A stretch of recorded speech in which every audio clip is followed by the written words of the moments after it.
In Honduras, the ruling Libre Party rejected the electoral results of the November 30th election and further denounced the irregularities and the interference of the United States.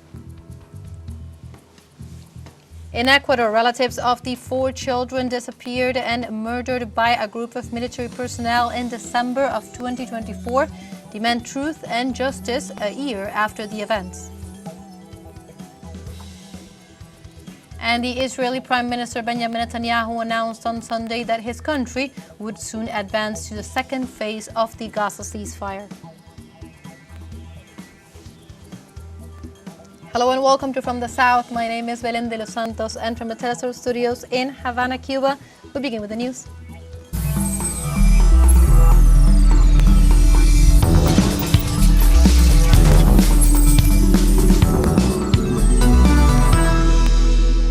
We begin with the information. In Honduras, the Liberty and Reformation Party, the Libre Party, reiterated its request for the annulment of the presidential elections held on November 30th, following allegations of electoral fraud perpetrated by the Honduran two-party system with the support of the U.S.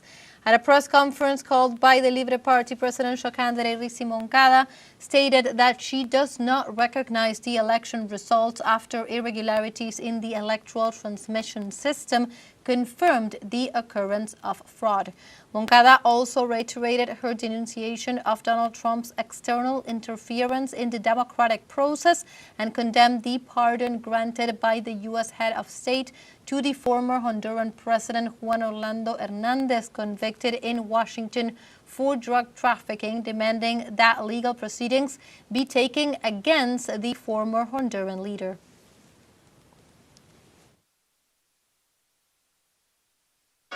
La Coordinación Nacional del Partido Libre. The national coordination with the Libre Party in defense of democracy before the Honduran people, our combative militancy, and the national and international community. It declares: Number 1. Libre does not recognize the elections held Bajo injerencia y coacción under the influence and coercion of United States President Donald Trump and the allied oligarchy that have distorted the will of the Honduran people with an ongoing electoral coup, after sending millions of messages through different platforms, threatening the people that if they vote for Richie, they will not receive remittances in December, adulterating the sovereignty of the people.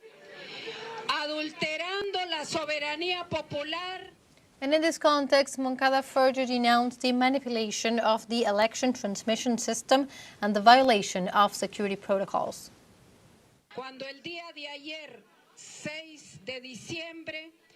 On December 6, it was demonstrated in the plenary session of the National Electoral Council that the TREP transmission system had been manipulated in its source code when, without using the 3 keys of the security system and behind the backs of the technicians responsible, the software was adulterated and intervened, violating the electoral law and security protocols, confirming the violation in the disclosure and counting modules,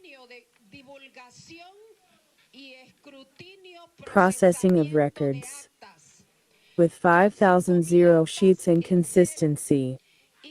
In 17% of the records transmitted. In relation to the biometric system, 4,659.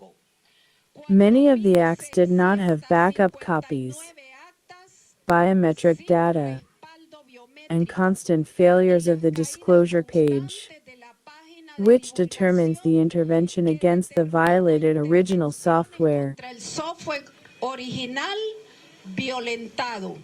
Moreover, the Libre Party candidate demanded the international arrest of former President Juan Orlando Hernández following the pardon that was granted by U.S. President Donald Trump.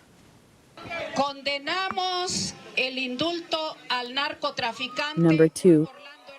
We condemn the pardon granted to drug trafficker Juan Orlando Hernández directly by President Donald Trump in the context of the Honduran election process. En el marco del proceso electoral hondureño. Exigimos se presenten los requerimientos. We demand that prosecution be brought and an international arrest warrant issued for his crimes against the territory through the headquarters and for the violation of the Constitution with his illegal re-election. And in her closing remarks, Moncada called for an extraordinary assembly to be held on Saturday, December 13th, while reaffirming that the party will remain steadfast in its pursuit of transparency regarding the electoral process.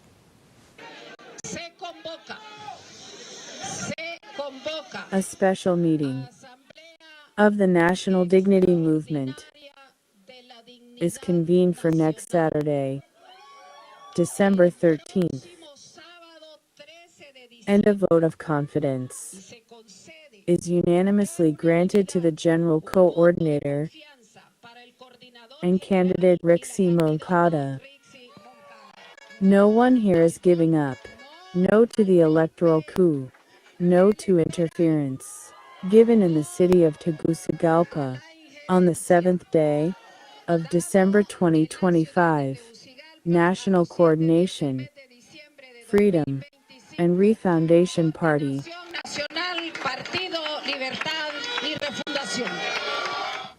And on Sunday, the President of the Dominican Republic, Luis Abinader, enacted Law 9725, which reforms the Criminal Procedure Code in compliance with the ruling of the Constitutional Court. The government affirmed that the regulation modernizes the Dominican criminal justice system by strengthening more than 24 procedural principles.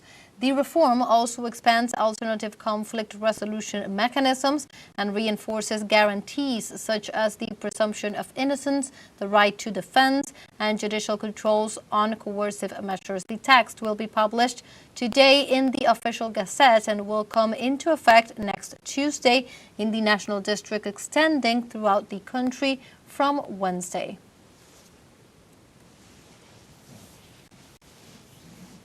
Now we have a short break coming up, but first, remember you can join us on TikTok at teleSUR English, where you will find news in different formats, news updates, and much more. We'll be right back. Stay with us.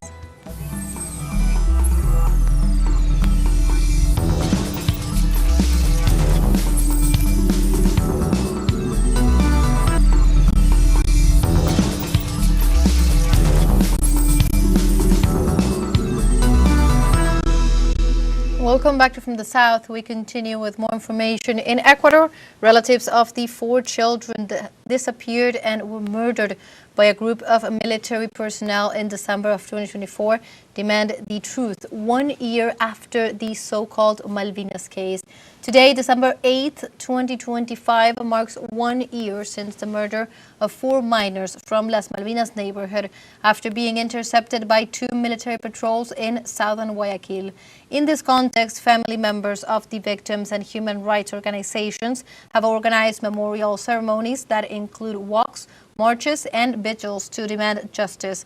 In addition, this Monday, the trial is scheduled to resume to prosecute the 17 military personnel that are implicated in the disappearance and subsequent murder of these boys. The capture of the 4 teenagers occurred in the midst of the internal armed conflict declared in January of 2024 by President Daniel Noboa, who instructed the military to join operations supposedly to combat organized crime.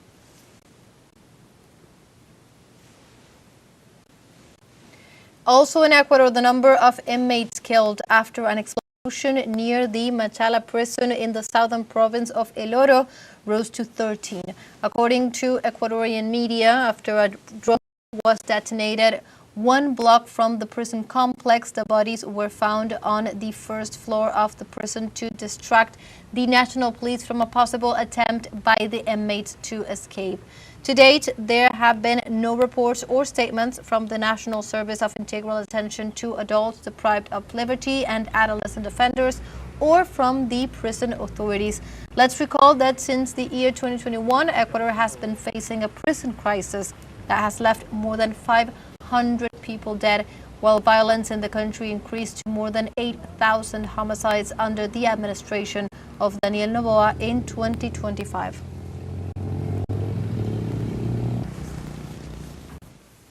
Moving on to other topics, on Sunday, Colombian President Gustavo Petro called for an urgent investigation.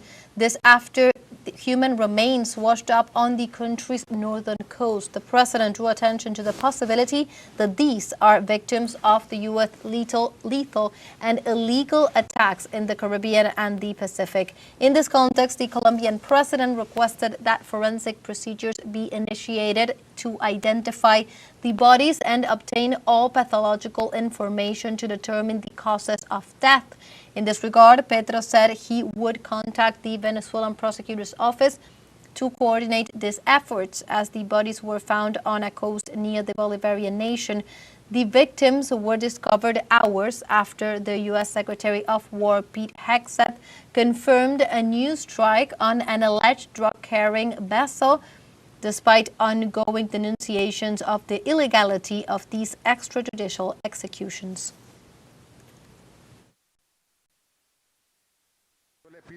I ask the high commanders of this world to stop the bombing, because the truth is that many families are suffering from hunger. People cannot feed their families properly because there is so much fear of the sea out there. And we go now to Venezuela, as the Executive Vice President Delcy Rodriguez recognized the work of the airlines that continue to operate in the country, both national and international, despite threats from the U.S. During a tour of the third Expo Transport 2025, the Vice President emphasized that thanks to the efforts of some airlines, passenger traffic has been maintained during the holiday season, one of the busiest periods of the year. In this regard, Delcy Rodriguez highlighted the commitment of the aeronautical sector. The Vice President also referred to the importance of actions aimed at improving the country's infrastructure and the implementation of policies to strengthen the development of the air transport sector under the pillars of sustainability, technology, and equity.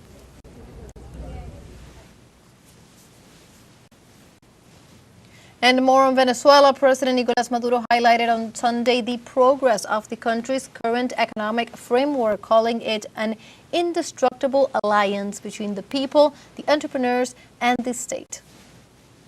Encontramos el camino. Dejamos de estar pensando en la vieja mentalidad de We have found the way. We stopped thinking with the old dependent, rentier, oil-based mentality, and started thinking about productive capacity. We founded the National Council of Economics and have consolidated an indestructible alliance between Venezuela's private business sector, entrepreneurs of all sizes, and the Bolivarian government, the Venezuelan state. Today, I have more confidence than ever in the business community across all sectors for the development of the automotive industry, agroindustry, and food production. But we are also setting great goals to produce everything in Venezuela, and alongside that, the emergence of a secret weapon.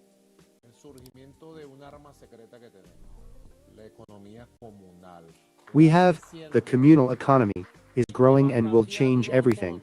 It's about making every plot, every farm, every space, every neighborhood, and every community productive, producing what can be produced, and we are on that wonderful path towards a new economy. Sí se puede producir y vamos en ese camino maravilloso de una nueva economía.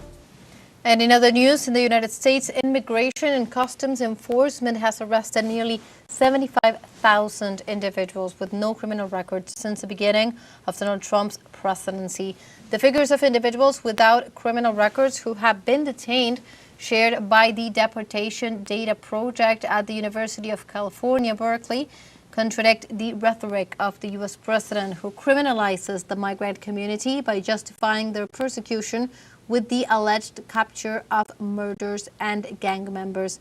These numbers reveal the discriminatory nature of these mass raids, in which thousands of Latin Americans have been detained authoritatively and without any legal mediation. Since Trump's arrival at the White House, he has launched an assault on the migrant community, harshly tightening national immigration laws as part of the racist policies implemented by his administration.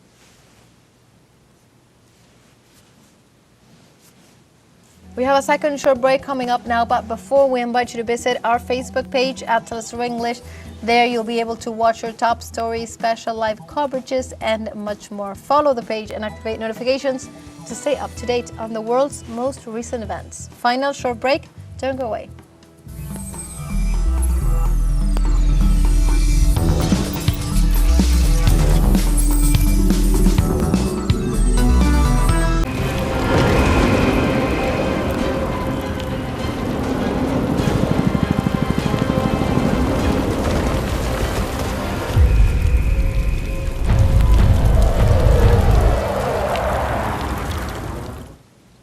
Welcome back to From the South. The Israeli Prime Minister Benjamin Netanyahu announced on Sunday that his country would soon advance the second phase of the ceasefire agreement in Gaza.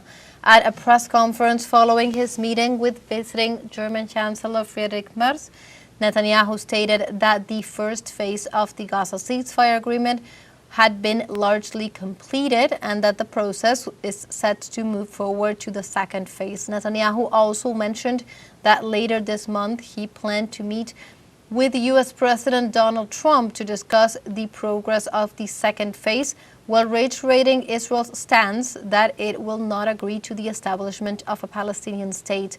For his part, Merz called for the implementation of the second phase of the Gaza ceasefire agreement, also indicating Germany's openness to the establishment of a Palestinian state while opposing any annexation of the West Bank by Israel.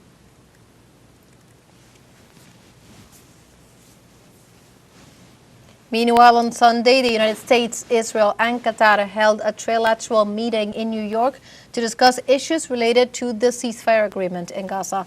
According to a senior White House official, the meeting comes months after the Israeli airstrike on Doha and is considered the highest level dialogue between the countries since the agreement to end the genocide in Gaza, with Qatar as a key mediator. The meeting focused on the implementation of the fragile peace agreement in Gaza, which has been the subject of harassment against the Asian giant's regular military activities.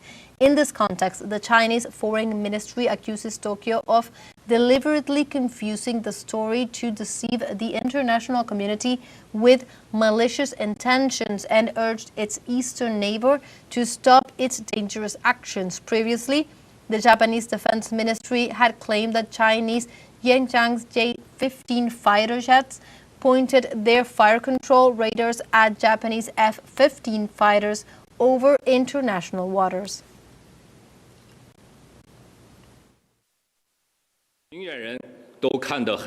It's fairly apparent what the Japanese side is up to by spreading disinformation in military and security areas and creating tension at this particular time. We strongly urge the Japanese side to immediately stop its dangerous harassment of China's military exercise and training, and stop all irresponsible allegations and political manipulation. And on Sunday in Hong Kong, southern China, the 90 members of the Legislative Council were elected in a process that Chief Executive Li Ka-chiu described as successful and significant. The regional leader congratulated the new legislators and thanked the 161 candidates for their participation, as well as the commitment of the citizens on a day marked by recovery efforts after the Taipo fire, which recently shocked the city. He emphasized that the vote was held within the constitutional framework and under the principle of governing by patriots and affirmed that the results reflect support for a government that seeks to promote reforms and advance in reconstruction. In this context, Licachu stated that the electoral participation was 31.9%. Figures that for the government show that Hong Kong continues to move towards greater stability.